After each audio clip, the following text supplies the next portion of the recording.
Okay, so we are going to study about the nephrotic syndrome, right? तो nephrotic syndrome की खासियत होती है कि इसके अंदर आरबीसी कास्ट मिलता है। वहीं नेफ्रोटिक सिंड्रोम के अंदर हमने बात की थी कि नेफ्रोटिक सिंड्रोम के अंदर हमें फैटी कास्ट मिलता है जिसके अंदर माल्टेज अपीयरेंस होती है। यहाँ पे हमें आरबीसी कास्ट देखने को मिलता है यूरिन के अंदर। ओके, प्रोटीन यूरिया क्या इसके अंदर होता है लेकिन सब नेफ्रोटिक रेंज में होता है वो, मतलब लेस देन 3.5 ग्राम पर डे। अब देखो नेफ्रेटिक सिंड्रोम कौन कौन सी बीमारियां कोज कराती है, तो तमाम बीमारियां हैं। एक ग्रुप होता है जो कि टाइप 3 हाइपर सेंसिटिविटी रिएक्शन के थ्रू नेफ्रेटिक सिंड्रोम कोज कराता है। तो उसके अंदर कौन कौन सी बीमारियां आती है, उसके लिए हमारे पास एक pneumonia PID, pelvic inflammatory disease, PID. तो पी से हमें याद रखना है पीएसजीएन, पोस्ट स्ट्रेप्टोकोकल ग्लोमेरुलर नेफ्राइटिस। आई से याद रखना है हमें इम्यूनोग्लोबिन ए, नेफ्रोपैथी। और डी से याद रखना है हमें डिफ्यूज प्रोलिफरेटिव ग्लोमेरुलो नेफ्राइटिस। तो ये तो हो गया एक ग्रुप पीआईडी जो कि टाइप 3 हाइपर सेंसिटिविटी रिएक्शन के थ्रू क्या कराता है, बीमारी कोज कराता है, नेफ्रेटिक सिंड्रोम कोज कराता है। अब बात कर लेते हैं नेफ्रेटिक सिंड्रोम के और क्या क्या कॉजेज होते हैं। तो एक होता है आरपीजीएन, रैपिडली प्रोग्रेसिव ग्लोमेरुलर नेफ्राइटिस, आरपीजीएन। एक होता है एमपीजीएन। तो इस तरीके से ये अदर कॉजेज हैं जो नेफ्रेटिक सिंड्रोम कोज करा सकते हैं। तो हम सबसे पहले उनकी बात करते हैं जो कि पीआईडी के अंदर आते हैं। तो हम शुरुआत करते हैं पीएसजीएन से। जैसे कि मिनिमल चेंज डिजीज जो होती है वो नेफ्रोटिक सिंड्रोम होता है जो कि मोस्ट कॉमनली बच्चों में मिलता है। उसी तरीके से जो पीएसजीएन होता है वो मोस्ट कॉमनली, मोस्ट फ्रिक्वेंटली हमें बच्चों के अंदर देखने को मिलता है। अब इस बीमारी में होता क्या है, जो ग्रुप ए स्ट्रेप्टोकोकल इन्फेक्शन होता है उसके बाद में ये डिजीज़ होती है। क्यों? क्योंकि group A streptococci carry the M protein which is a virulence factor. तो जब एम प्रोटीन को हमारी बॉडी की इम्यून सिस्टम देखती है, रिकॉग्नाइज करती है, तो वो क्या इनिशिएट करती है, type 3 hyper sensitivity reaction initiate करती है। अब इसके फलस्वरूप क्या होता है, हमारी बॉडीज जो होती है वो, हमारी बॉडी जो है वो एंटीबॉडी प्रोड्यूस करती है। कौन कौन सी एंटीबॉडी प्रोड्यूस करती है? इम्यूनोग्लोबिन जी और इम्यूनोग्लोबिन एम। ठीक है, ये उससे बाइंड करती है और एंटीजन एंटीबॉडी कॉम्प्लेक्स का फॉर्मेशन करती है। अब ये जो एंटीजन एंटीबॉडी कॉम्प्लेक्स है जिसे हम इम्यून कॉम्प्लेक्स भी कहते हैं, वो ग्लोमेरुलर बेसमेंट मेम्ब्रेन पे जाके डिपॉजिट हो जाती है, और पोडोसाइट को क्या करती है, डैमेज करती है। ये तो हो गई इसकी पैथोफिजियोलॉजी। ठीक है, एक बात और ध्यान रखनी है कि इसके अंदर कॉम्प्लीमेंट सिस्टम भी ये एक्टिवेट करती है। जब ये इम्यून कॉम्प्लेक्स डिपॉजिट होते हैं तो ये कॉम्प्लीमेंट सिस्टम भी एक्टिवेट करते हैं। तो लैब टेस्ट के अंदर हमें C3 लेवल में कमी दिखाई देखने को मिलती है। इसके अलावा स्ट्रेप टाइटर्स और सीरोलॉजिस क्या होती है, पॉजिटिव होती है स्ट्रेप्टोकोकस के लिए। इतनी बात समझ में आती है।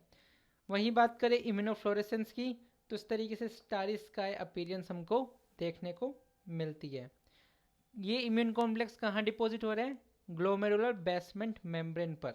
इसीलिए हमें इलेक्ट्रॉन माइक्रोस्कोपी पे सब एपिथेलियल डेपोजिट्स देखने को मिलते हैं इम्यून कॉम्प्लेक्सेस के। इन्हें हम हम्स भी कह रहे हैं यहाँ पे। ठीक है, मैनेजमेंट क्या है भाई, तो बच्चों में ये अपने आप ठीक हो जाता है। अडल्ट के अंदर ये किडनी फेलियर का कोज बन सकता है। तो आपकी एज क्या है वो एक तरीके से प्रोग्नोस्टिक फैक्टर हो गया। ठीक है, अब बात कर लेते हैं इम्यूनोग्लोबिन ए नेफ्रोपैथी।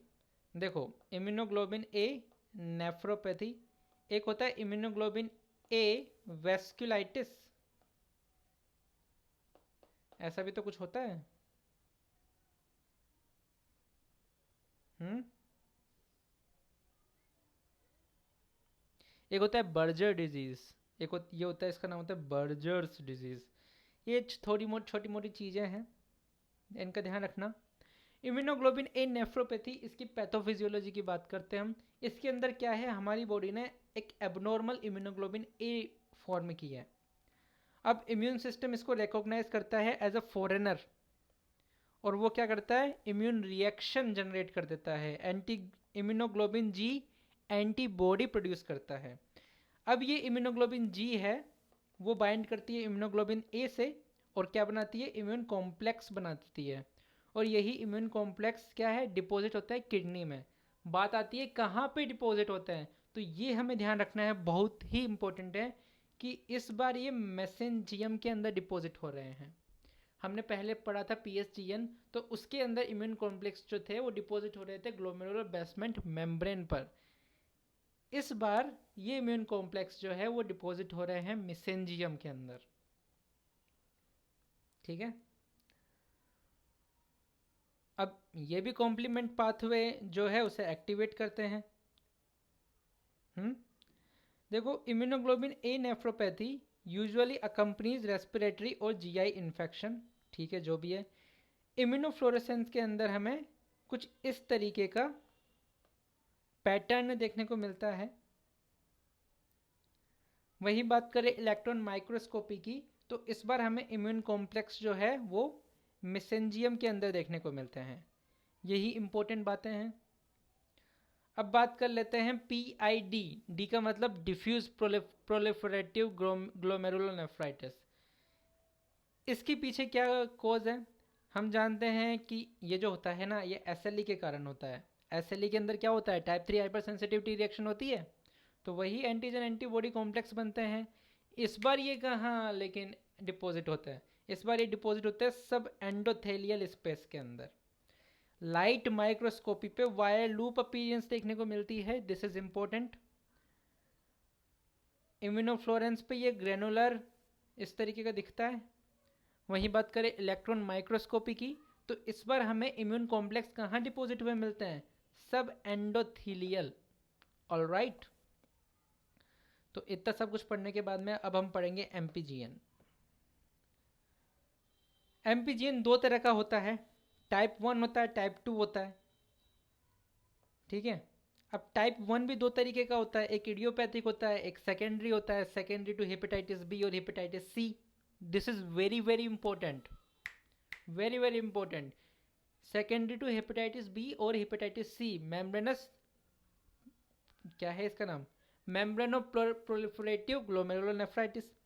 पैथोफिजियोलॉजी क्या है, ये भी टाइप 3 हाइपर सेंसिटिविटी रिएक्शन कोज कराता है, जस्ट लाइक अदर्स। तो देखो क्या होता है कि इम्यून कॉम्प्लेक्स होते हैं, वो क्या है, ग्लोमेरुलस तक पहुंचते हैं and activate the complement system through the classical pathway, and there will be complement deposition in sub endothelium. ये बात ध्यान रखनी है हमको, ये बात हमको ध्यान रखनी है। वही कॉम्प्लीमेंट एक्टिवेशन होगा तो C3 के लेवल क्या होंगे, कम होंगे। हाँ, लेकिन अंतर क्या आता है कि यहाँ पे इम्यून कॉम्प्लेक्स बना तो बना, लेकिन यहाँ पे इम्यून कॉम्प्लेक्स डिपॉजिट नहीं होता, इसीलिए ये अलग है किससे, बाकी सब जो हमने पहले पढ़ी है उनसे। इसके अलावा ट्रैम ट्रैक अपीयरेंस देखने को मिलती है लाइट माइक्रोस्कोपी पर। इसके अलावा इम्यूनोफ्लोरेंस पे ग्रेनुलर अपीयरेंस देखने को मिलती है। बात करते हैं टाइप 2 एमपीजीएन की, तो इसे डेंस डिपॉजिट डिजीज भी कहते हैं। पहली इंपॉर्टेंट बात तो यही हो गई। लाइट माइक्रोस्कोपी पे ट्रैम ट्रैक पैटर्न देखने को मिलता है, चलो ठीक है। इसके अंदर भी कोई इम्यून कॉम्प्लेक्स, इसके अंदर तो कोई इम्यून कॉम्प्लेक्स का इन्वॉल्वमेंट ही नहीं होता है। टाइप 1 के अंदर इम्यून कॉम्प्लेक्स बनते हैं लेकिन डिपॉजिट नहीं होते हैं, टाइप 2 के अंदर इम्यून कॉम्प्लेक्स ही नहीं बनते हैं। तो अब लास्ट बचा है हमारा आरपीजीएन। आरपीजीएन के अंदर हमें ये बात ध्यान रखनी है कि इसके अंदर जो ग्लोमेरुलर बेसमेंट मेम्ब्रेन होती है वही टूट जाती है, और इसके 3 टाइप होते हैं, टाइप 1, टाइप 2, टाइप 3।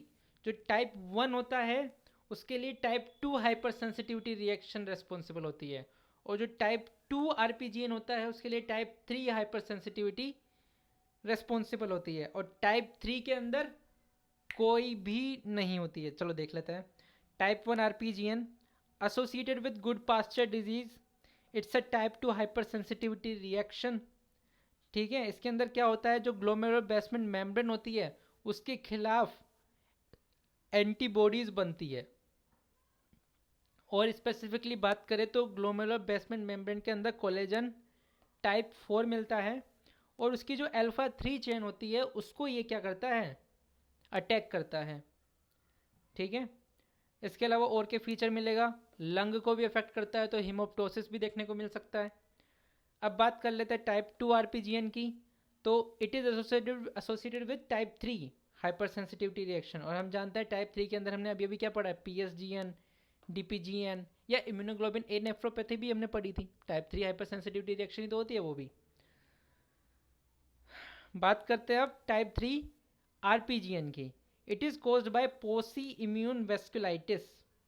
पोसी मीन्स लिटिल और नो एंटी जीबीएम एंटीबॉडीज और नो इम्यून कॉम्प्लेक्स डिपॉजिट। इस तरीके का कुछ नहीं होता इसके अंदर। हाँ, लेकिन it can be associated with 2 ANCA positive vasculitis which are GPA and MPA. Light microscopy पे क्रिसेंट मून शेप देखने को मिलता है, और इम्यूनोफ्लोरेंस के अंदर हम बात करें तो गुड पास्चर के अंदर तो लीनियर मिलता है इस तरीके से। टाइप 2 के अंदर ग्रेनुलर मिलता है इस तरीके से। और अगर हम बात करें टाइप 3 की, जो कि एक पोसी इम्यून वेस्कुलाइटिस है, तो उसके अंदर हमें कोई इम्यूनोग्लोबिन नहीं मिलती है, कोई कॉम्प्लीमेंट डिपोजिशन ऐसा कुछ नहीं मिलता है, तो इम्यूनोफ्लोरेसेंस इसका क्या होता है, ब्लैक आउट होता है।